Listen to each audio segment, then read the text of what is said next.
Hello everyone, welcome back to my YouTube channel वांगशन lovers. तो कैसे हो आप सब? मैं उम्मीद करती हूँ कि आप सब बहुत अच्छे होंगे। तो आज मैं आपके साथ वांगशन फैन फिक्शन द डेविल का नेक्स्ट पार्ट शेयर करने वाली हूँ। तो चलिए आज का पार्ट हम शुरू करते हैं। इससे पहले चैनल पे नए आ रहे हैं तो प्लीज़ प्लीज़ प्लीज़ चैनल को सब्सक्राइब कर लीजिएगा, और वीडियो पसंद आती है तो प्लीज़ वीडियो को लाइक भी कर दीजिएगा। तो चलिए फिर आज का पार्ट हम शुरू करते हैं। इससे जो पहले वाला पार्ट था उसमें हमने देखा था कि सबसे बातें करने के बाद वांग जी अपने ऑफिस चला गया था, लेकिन उसके ऑफिस जाने के बाद जो मैडम लैन थी वो विंग से गुस्सा थी, क्योंकि उन्हें यही लग रहा था कि वी जिंग जो है वो अपनी बहन के हस्बैंड को छीनने की कोशिश की है उसने, एंड ये बहुत ही बेशर्म है। इसीलिए वो वी जिंग से बहुत ज़्यादा काम करवाती हैं, एंड वी जिंग इन सब चीज़ों का पहले से ही आदी था तो उसे काम करने में कोई प्रॉब्लम नहीं होती। लेकिन कल रात में ठंड के अंदर सोने की वजह से वी जिंग को बहुत बुरी तरह से फीवर हो गया था, लेकिन वो किसी से कुछ भी नहीं बोलता। लेकिन जब इवनिंग को वांग जी वापस आता है, जब वो वी जिंग को गुस्से में देखता है एंड वो उस पर चिल्लाने ही वाला था, लेकिन उसे पता चलता है कि वी जिंग जो है वो पूरी तरह से फीवर में है। उसके बाद वांग जी जो है डॉक्टर को बुलाता है एंड विंग को चेकअप भी करवाता है, एंड वो डॉक्टर विंग को चेकअप करके उसे बोल सकते हैं मेडिसिन वगैरह दे के वहाँ से चला जाता है। उसके बाद वांग जी वी जिंग से जो है खाना खाने के लिए बोलता है, एंड वी जिंग ने पहली बार किसी को अपनी केयर करते हुए देखा था, एंड ये चीज़ वी जिंग के लिए सच में बहुत ज़्यादा नई थी। तो फिर वी जिंग को ये अच्छा लगता है। ऐसे ही करके जो है इवनिंग हो जाती है एंड वांग जी देखता है तो वी जिंग सोया हुआ था एंड वांग जी अपने काम को ही कर रहा था। लगभग आधे घंटे के बाद वी जिंग धीरे धीरे अपनी आइज़ को ओपन करता है, एंड इस टाइम जो है वो 8 बजे हुए थे। वी जिंग अपनी आइज़ को जैसे ओपन करता है तब वो अपने सामने वांग जी को देखता है जो कि सोफे पर बैठकर काम को कर रहा था। वी जिंग उठता है एंड वो अपने सर को पकड़ लेता है। जैसे ही वांग जी को फील होता है कि कुछ तो अलग है, वो जल्दी से अपने सर को साइड में कर देखता है। तभी उसकी नज़रें वी जिंग पर जाती हैं जो कि अपने सर को पकड़ के रखे हुए था। वांग जी जब ये देखता है तब वो अपने काम को छोड़ देता है एंड जल्दी से विंग के पास आता है एंड उसे देखता है और बोलता है क्या हुआ है तुम्हें? हाँ। वी जिंग जब ये आवाज़ सुनता है तब वो वांग जी को देखता है एंड वो अपने सर को दबाते हुए बोलता है मेरा सर दर्द कर रहा है। वांग जी जब ये सुनता है तो बोलता है हाँ अच्छा एक मिनट रुको, एंड फिर वो जल्दी से मेडिसिन निकालता है एंड विंग को देता है और बोलता है ये खा लो। वी जिंग मेडिसिन लेता है, वांग जी उसे पानी का गिलास देता है। वी जिंग जल्दी से मेडिसिन को खा लेता है एंड वो 10 मिनट तक चुपचाप ऐसे ही रहता है। फिर 10 मिनट के बाद वी जिंग को ठीक लगता है। वांग जी विंग को देखता है और बोलता है अब ठीक है। वी जिंग अपना सिर हाँ में हिलाता है। इसके बाद वांग जी बोलता है ठीक है, अभी तुम्हें बेटर फील हो रहा है तो नीचे चलो, खाना खाने का टाइम हो गया है, और अगर तुम चाहते हो कि तुम यहीं पर खाना खाओ तो यहीं पर खा सकते हो। मैं तुम्हारे लिए सर्वेंट से बोल दूंगा कि वो यहीं खाना लेकर आ जाए। वी जिंग बोलता नहीं, ऐसा करने की ज़रूरत नहीं है। वांग जी देखता है और बोलता ठीक है चलो फिर, एंड ये बोल कर वांग जी वी जिंग को सहारा देता है उसे मतलब बेड से उतरने में। एंड वी जिंग जब ये देखता है तब वो शॉक में वांग जी को देखता है, क्योंकि कल रात को वांग जी ने ही तो वी जिंग को इतनी बुरी तरह से ट्रीट किया था, एंड अब वांग जी विंग की हेल्प कर रहा था तो वी जिंग को ये चीज़ बहुत ही डिफरेंट लग रही थी। वांग जी देखता है वी जिंग को एंड फिर वो बोलता है क्या हुआ, चलना नहीं है तुम्हें? विंग बोलता है हाँ, एंड वो जल्दी से अपना हाथ को वांग जी के हाथ में देता है। जैसे ही वांग जी विंग का हाथ पकड़ता है तो वांग जी को एक डिफरेंट सा फील होती है, लेकिन वांग जी इग्नोर करता है एंड वो वी जिंग की उठने में हेल्प करता है। वी जिंग उठता है एंड वांग जी बोलता है चलो, एंड इसके बाद वी जिंग जो है वांग जी के पीछे पीछे चलने लगता है। वांग जी आता है एंड वो डोर को ओपन करता है एंड फिर वो नीचे की ओर चला जाता है। वी जिंग भी स्लोली वांग जी के पीछे ही आ रहा था। जैसे ही वांग जी एंड वी जिंग हॉल के अंदर आते हैं तो वांग जी देखता है कि वहाँ पर जियांग फेंगम्यान एंड मैडम यू बैठे हुए थे। वांग जी जब उन्हें देखता है तो वांग जी का गुस्सा पूरी तरह से हाई लेवल पर चला जाता है, लेकिन वो अपने गुस्से को किसी तरह से कंट्रोल करता है एंड वो उन दोनों को देखता है। मैडम यू जैसे ही विंग को देखती हैं तो वो जल्दी से अपनी जगह से उठ जाती हैं एंड ड्रामा करते हुए बोलती है ओ मेरा बच्चा तुम ठीक तो हो ना। ये बोलकर वो जल्दी से जो है विंग के पास जाती हैं एंड विंग को चेक करती हैं, एंड जब उन्हें चेक करती हैं तब उसे पता चल जाता है कि विंग वीक है। ये सुनने के बाद वो विंग के फेस को टच करती हैं और बोलती है हाँ मेरे बच्चे को क्या हुआ, वी बेटा तुम ठीक तो हो ना। And wing shockingly madam you को देख रहा था, क्योंकि इतने सालों में ये पहली बार था जो मैडम यू वी जिंग की हेल्थ के बारे में पूछ रही थी एंड उन्होंने वी जिंग को टच किया। ये तो सबसे बड़ी वाली बात थी। वी जिंग कुछ भी नहीं बोलता, वो चुपचाप खड़ा रहता है। मैडम यू वी जिंग को घूर कर देखती हैं एंड वो वी जिंग को गले लगाती हैं और बोलती हैं हाँ मेरा बेटा देखो कितना कमज़ोर हो गया है। एंड ये बोलकर वो वीजिंग को गले लगाती हैं एंड वीजिंग के कान के पास आते हुए वो बोलती हैं, अभी के अभी मुझे पुश करो एंड मुझसे बदतमीजी से बात करो, अगर तुमने नहीं किया तो तुम जानते हो ना वीजिंग बेटा। ये बोलकर वो जो है वीजिंग के कंधे को सहलाती है। वीजिंग अपनी आंखें बंद कर लेता है एंड उसकी आंखें आंसू से भर जाती है क्योंकि उसे दिख रहा था कि ये कितने आराम से नाटक कर रही हैं। वीजिंग फिर अपनी आइज़ को ओपन करता है एंड फिर वो उन्हें पुश करता है और बोलता, दूर रहिए मुझसे, हाँ आपको मेरी फिक्र हो रही है, दिखावा करना बंद करिए। ये सुनने के बाद मैडम यू जो है वो बोलती हैं, बेटा ये तुम क्या बोल रही हो, मैं तुम्हारी मदर हूँ एंड तुम्हारी फिक्र नहीं करूँगी तो मैं किसकी करूँगी। ये सुनने के बाद वीजिंग देखता है उन्हें और बोलता है, मेरी फिक्र करने की कोई ज़रूरत नहीं है, हाँ मैं तो बस आप लोगों को जल्दी से जल्दी बोल रहा हूँ कि मुझे डिवोर्स दवाइए इस लानवांग जी से एंड फिर हाँ मैं यहाँ से फ्री हो जाऊँगा एंड अपनी एक बहुत ही अच्छी लाइफ डिज़र्व करूँगा, मुझे बस बहुत सारे पैसे चाहिए और उसके बाद मैं डिवोर्स दे दूंगा एंड मुझे इन सब से छुटकारा मिल जाएगा। ये सुनने के बाद वांग जी जो है वो अभी तक वीजिंग के लिए पोलाइट हो रहा था, जब वो ये सुनता है तब उसका गुस्सा बढ़ जाता है एंड वो वीजिंग के पास जाता है एंड वो वीजिंग के माउथ को टाइट करके पकड़ता है एंड वो बोलता है, क्या कहा तुमने। एंड तभी लान करना बोलते हैं, शांत वांग जी एंड प्लीज़ सब लोग शांत हो जाइए, अपनी जगह पर बैठ जाइए। एंड ऐसा सुनने के बाद वांग जी विंग के फेस को छोड़ देता है। वो वीजिंग की ओर देखते हुए बोलता है, दोबारा मैं तुम्हारे माउथ से ये वर्ड ना सुन लूँ। ये बोलकर वो अपने गुस्से भरी आँख से वीजिंग को देखता है। वीजिंग पूरी तरह से चुप हो जाता है क्योंकि वीजिंग को वांग जी की आंखों में एक अलग तरह का गुस्सा नजर आ रहा था, जिसे देखने के बाद वीजिंग पूरी तरह से शांत हो जाता है। वीजिंग चुपचाप करके वहीं पर खड़ा रहता है। इसके बाद लान किरण बोलता है, देखिए बाकी की बातें हम बाद में करेंगे, पहले हमें खाना खा लेना चाहिए, इसके बाद हमें कुछ और चीज़ों के बारे में भी डिस्कस करना होगा। इसके बाद वो सभी लोग जाकर जो है डाइनिंग टेबल पर बैठ जाते हैं एंड वांग जी जो है वीजिंग को अपने पास ही बिठाता है उसके हाथ को पकड़कर और वीजिंग चुपचाप बैठ जाता है, वो कुछ भी नहीं बोलता है। फिर धीरे धीरे करके उन्हें सभी को खाना सर्व किया जाता है। सर्वेंट उन्हें खाना सर्व करते हैं एंड सभी लोग खाना खाना शुरू करते हैं। वीजिंग को बहुत ही हेजिटेशन एंड नर्वस सब एक चीज़ें फील हो रही थी क्योंकि बहुत कम टाइम था, यानी कि पहली और सेकंड बार था जब वीजिंग ऐसे इतने सारे लोगों के साथ बैठकर खाना खा रहा था। ऐसा वीजिंग ने कभी नहीं किया था इतने सालों में, बस उसकी एक मॉम ही थी जिसके साथ बैठकर वो ऐसे टेबल पर खाना खाया करता था। लेकिन जब से उसकी मॉम गई थी तब से उसका ख्याल रखने वाला कोई नहीं था। वीजिंग ये कहीं कि अपने आप बड़ा हुआ है, एक छोटा सा बच्चा 5 साल का, उसने खुद अपने आप को बड़ा किया है एंड उसके लिए बहुत मुश्किल है ये सब चीज़ें। लेकिन वीजिंग बहुत ही नर्वसनेस था एंड उसे डर लग रहा था क्योंकि मैडम यू बस उसे ही घूर घूर कर देख रही थी, क्योंकि उसे पता है मैडम यू ये सब चीज़ें बिल्कुल भी बर्दाश्त नहीं करेंगी एंड जैसे ही वीजिंग उनके पास वापस जाएगा तो मैडम यू वीजिंग की एक एक गलती की सज़ा वीजिंग को देंगी, वो भी उसे बहुत बुरी तरह से मारकर। शायद इस बार वीजिंग जिंदा ही न बचे। वीजिंग सभी चीज़ों को जो है अपने मन में डर के साथ वो बहुत ही धीरे धीरे खाने को खा रहा था, ये कहीं कि बहुत ही डर रहा था।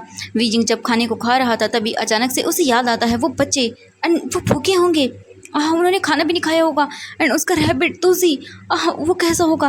वीजिंग जैसे ये सभी चीज़ें याद करता है उसका मन पूरी तरह से डर से कांप जाता है।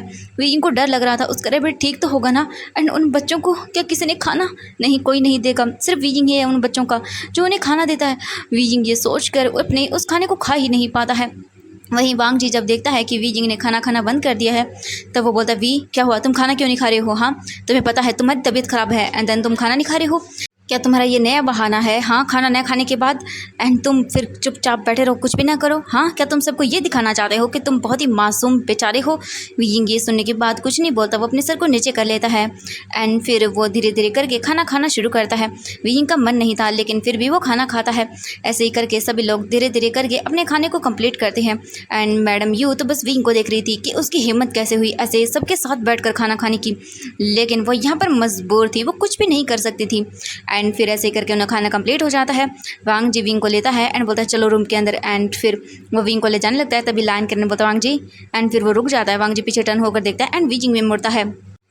लैंड किरण देखता है वांग जी को एंड वो बोलता है, वांग जी तुम अच्छे से जानते हो कि 2 दिन के बाद हमारी लैंड फैमिली के अंदर एक बहुत बड़ी पार्टी को ऑर्गेनाइज किया जाने वाला है जिसके अंदर तुम एंड तुम्हारी वाइफ को सबके सामने आना होगा, ऐसा कपल के रूप में सबके साथ इंट्रोड्यूस किया जाएगा एंड मैं चाहता हूँ कि तुम अपने साथ जियांग यानली को अपनी वाइफ के तौर पर सबको प्रेजेंट करो, क्योंकि वैसे भी फ्यूचर में तुम्हारी शादी जियांग यानली से ही होनी है एंड अगर तुमने ऐसा नहीं किया तो फिर सबके सामने हमारी पूरे ख़ानदान की बेइज्जती होगी एंड सब लोग हमारी इस ख़ानदान पर सवाल उठाएंगे एंड ये मैं बिल्कुल भी नहीं बर्दाश्त कर पाऊँगा।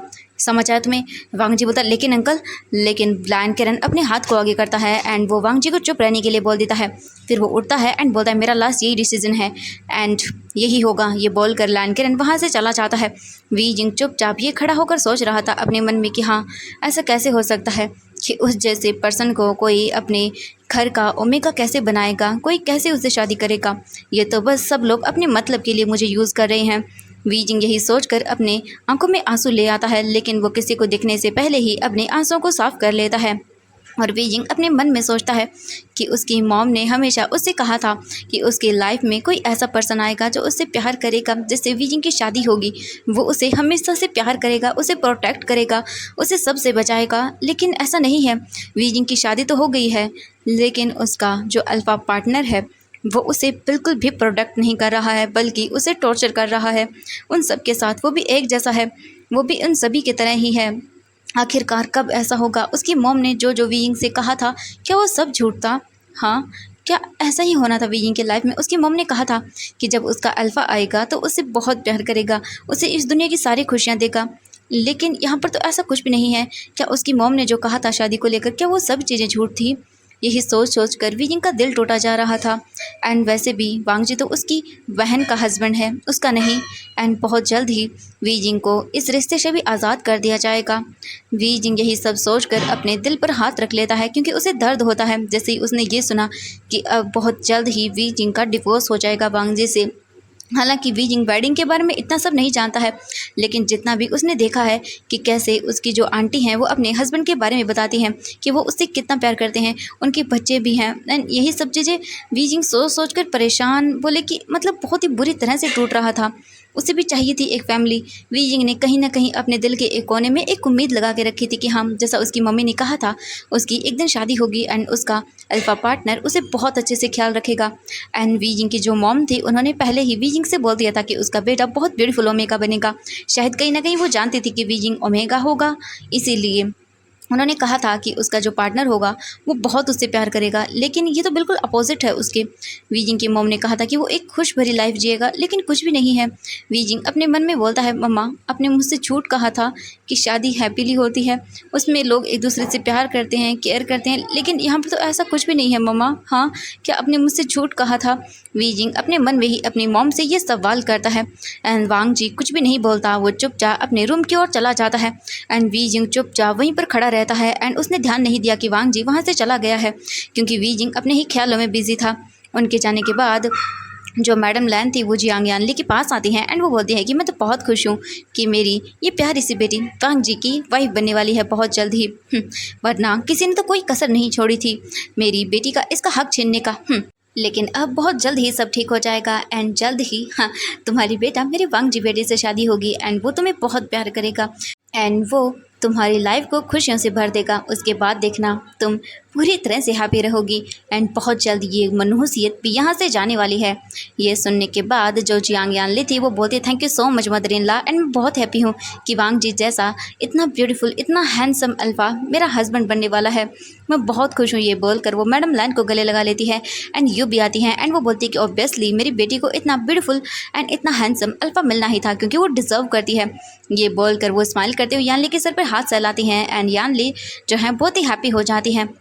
एंड मैडम लैन एंड जो बोल सकते हैं यू थी, वो दोनों मिलकर वहीं जियांग यानली का बहुत ही अच्छे से टेक केयर करने लगते हैं।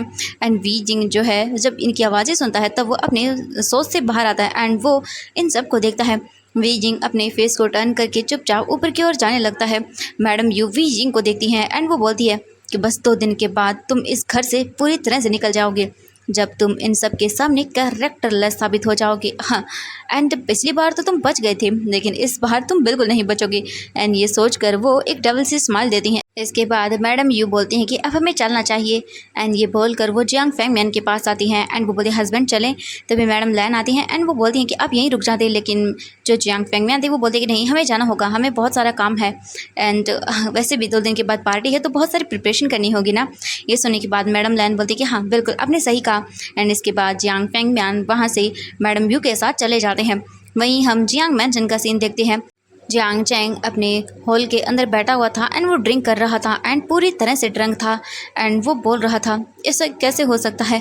हाँ, वो ऐसा कैसे कर सकते उसके साथ। उन्होंने फाइनली उसकी ज़िंदगी को बर्बाद कर ही दिया। लेकिन मुझे बुरा क्यों लग रहा है?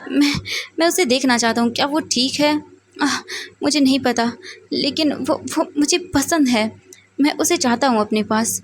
हाँ, मैं किसी भी तरह करके उसे वापस लेकर आऊँगा। मुझे मुझे वो पसंद है। एंड वो ऐसे कैसे जा सकता है यहाँ से? एंड मेरी मॉम ने एक बार भी मुझे नहीं बताया कि वो ये सब करने वाली हैं। अगर मुझे पता होता तो मैं रोक देता कैसे भी करके, लेकिन अब मैं क्या कर सकता हूँ? एंड पता नहीं उस घर में उसके साथ क्या हो रहा होगा। इसकी लाइफ यहाँ पर भी पूरी तरह से बर्बाद थी, एंड वहाँ पर तो पता नहीं उसके साथ कैसे ही ट्रीट कर रहे होंगे मेरी मॉम भी ना। हाँ, लेकिन मैं क्या कर सकता हूँ? मैं पूरी कोशिश करूँगा कि मैं उसे वापस यहाँ ले आ पाऊँ।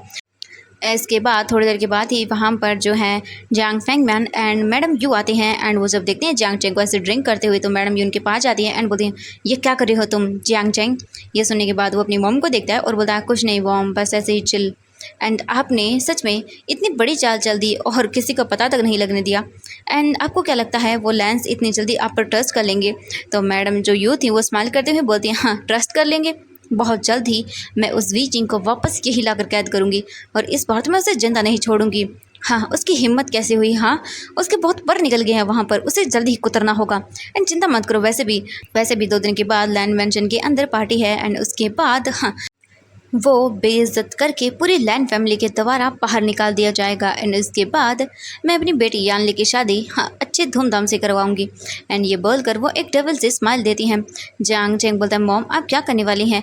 ये सुनने के बाद जो मैडम यू थी वो देखती हैं जियांग चेंग को एंड बोलती, तुम्हें इससे कोई मतलब नहीं होना चाहिए एंड अपने रूम में जाओ।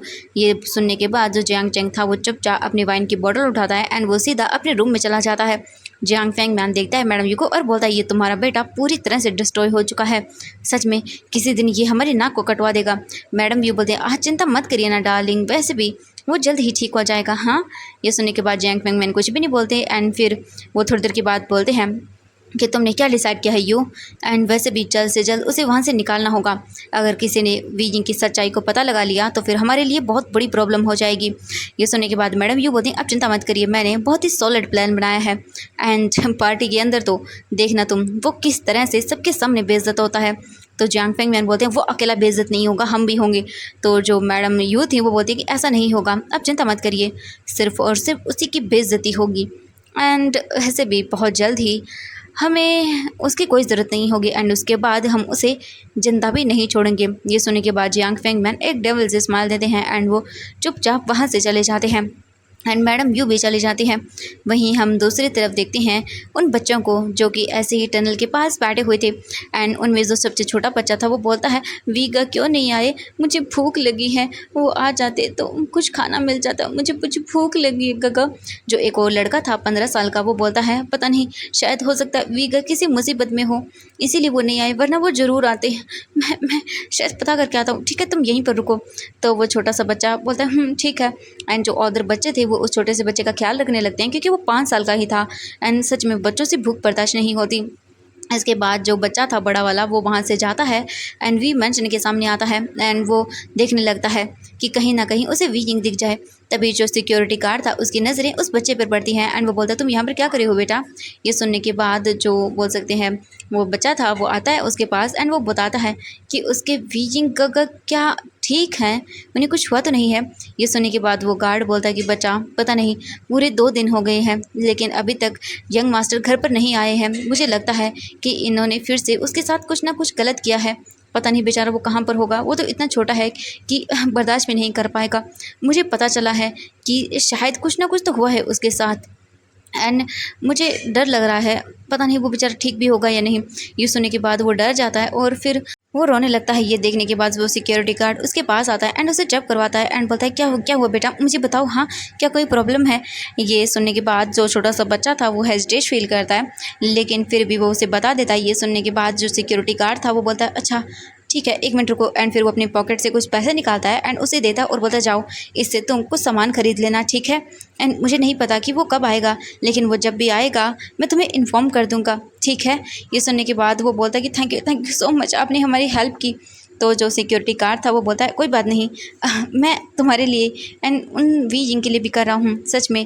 बस मैं भी प्रे करता हूँ कि वो जल्द से जल्द ठीक हो जाए एंड वो वापस आ जाए। ये सुनने के बाद वो लड़का जो था वो बहुत ही हैप्पी हो जाता है एंड वो उन पैसों को लेकर वहाँ से चला जाता है। फिर वो अपने लिए एंड उसके लिए कुछ खाना खरीदता है एंड कुछ सामान भी खरीदता है, क्योंकि उसे पता चल गया था कि वी जिंग के साथ पक्का कुछ गलत हुआ है। तो अभी उनका ख्याल रखने के लिए उन्हें ही कुछ ना कुछ तो करना होगा, क्योंकि पता नहीं वी जिंग कब वापस आएगा। एंड वो वी जिंग के लिए भी वरिड था, पता नहीं उसके साथ क्या हुआ होगा। एंड अब दोबारा से हम लैंड मैंशन का सीन देखते हैं। वांग जी अपने रूम में आता है एंड वो अपने क्लोथ को निकाल कर सीधा वॉशरूम में चला जाता है एंड वो शावर लेने लगता है। वी जिंग धीरे से रूम का डोर ओपन करता है एंड अंदर आता है, तो वो देखता है कि वहाँ पर कोई नहीं था एंड कपड़े फ्लोर पर गिरे हुए थे। वी जिंग जाता है एंड उन कपड़ों को अच्छे से फोल्ड करता है एंड फोल्ड करने के बाद उन्हें वहीं बेड पर रख देता है। एंड फिर वो चारों तरफ देखता है एंड वी जिंग अपने आप को देखता है, अभी भी उसने वांग जी के लूज कपड़े ही पहने हुए थे, लेकिन वो कुछ भी नहीं करता। वो चुपचाप देखता है इधर उधर एंड उसकी नज़रें फिर से कोने पर जाती है एंड वी जिंग चुपचाप जाकर उसी कोने में बैठ जाता है एंड वो वहीं पर लेट जाता है एंड अपने आप को अपने हाथों से ही कवर कर लेता है, क्योंकि रूम में जो एसी था उसका टेम्परेचर पूरी तरह से हाई हो गया था। जैसे ही वांग जी रूम में आया था तब उसने टेम्परेचर को हाई कर लिया था, क्योंकि उसकी गुस्से की वजह से वो बहुत ही हॉट हो गया था। इसीलिए पहले तो वांग जी ने नॉर्मल रखा था, लेकिन वो अपने अंकल की बात सुनने के बाद गुस्से में आ गया था एंड वो रूम के अंदर आते ही रूम का एसी बहुत ही हाई लेवल पर कर देता है एंड चुपचाप शावर लेने के लिए चला जाता है, क्योंकि इस वक्त वो बहुत बुरी तरह से गुस्से में था। एंड वांग जी शावर लेता है एंड वी जिंग चुपचाप अपने आप को कडल करके वहीं नीचे ठंडे फ्लोर पर लेटा रहता है। ठंड की वजह से उसकी पूरी बॉडी काँप रही थी एंड उसके दांतों से आवाज़ें भी आ रही थी ठंड की वजह से। वहीं हम वांग जी को देखते हैं जो शावर लेने के बाद बाथरोब पहनता है एंड फिर वो वॉशरूम से बाहर निकलता है एंड आता है अपने बालों को सुखाते हुए, फिर मिरर के सामने जाता है एंड अपने बालों को सहलाने लगता है। एंड फिर वो अपने बालों को अच्छे से ड्राई करने के बाद अपने नॉर्मल क्लॉथ पहनता है, लोअर एंड टी शर्ट पहनता है। उसके बाद वो जैसे ही सोने के लिए जाता है तभी उसकी नज़रें कोने पर जाती हैं जहाँ वी जिंग लेटा हुआ था एंड बुरी तरह से काँप रहा था। वांग जी जब ये देखता है तो बोलता है, हाँ ये ऐसे क्यों सो रहा है यहाँ पर, हाँ क्या ये बेड पर नहीं सो सकता है। वी जिंग जो है वो चुपचाप ऐसे ही लेटा हुआ था। वांग जी ये सब देखने के बाद वो अपने सर को पकड़ लेता है एंड वो जाता है उठकर एंड वो विंग को देखता है और बोलता है, वी उठो यहाँ से। लेकिन वी जिंग नहीं उठता, तो वांग जी अपनी आइज़ को बंद करता है एंड फिर वो वी जिंग को अपनी गोद में ब्राइडल स्टाइल में कैरी कर लेता है एंड वो उसे बेड की ओर लेकर आता है। वी जिंग जब ये फील करता है तब वो जल्दी से अपनी आइज़ ओपन करता है एंड देखता है तो वांग जी ने उसे गोद में कैरी किया हुआ। तो ये देखकर वी जिंग डर जाता है और बोलता है कि क्या करें, मुझे मुझे नीचे उतारिए। ये बोलकर वी जिंग उतरने लगता है, लेकिन वांग जी उसे और भी टाइट करके पकड़ लेता है एंड बोलता है चुपचाप ऐसे ही रहो। एंड ये बोलकर वो वी जिंग को लेकर आता है एंड उसे बेड पर अच्छे से लेटा देता है। उसके बाद वांग जी वी जिंग के फेस को देखता है एंड वांग जी जब वी जिंग के फेस को देखता है तब वो एक सेकंड के लिए पूरी तरह से mesmerize हो जाता है वी जिंग के फेस में। वी जिंग फिर जो है अपने फेस को साइड कर लेता है। वांग जी फिर वी जिंग से दूर होता है एंड वो जाकर दूसरी साइड में बैठ के लेट जाता है एंड वांग जी वी जिंग को ब्लैंकेट से कवर करता है एंड वी जिंग उस ब्लैंकेट को पकड़ लेता है एंड कोने में सरक जाता है पूरी तरह से। उसे डर लग रहा था, क्योंकि वो इस तरह से कभी नहीं सोया था। वी जिंग को इन सब चीज़ों की बिल्कुल भी आदत नहीं थी। वहीं वांग जी अपने फेस को टर्न करके वी जिंग को देखता है एंड फिर वो एक स्माइल करता है एंड वो वी जिंग के क्लोज चला जाता है।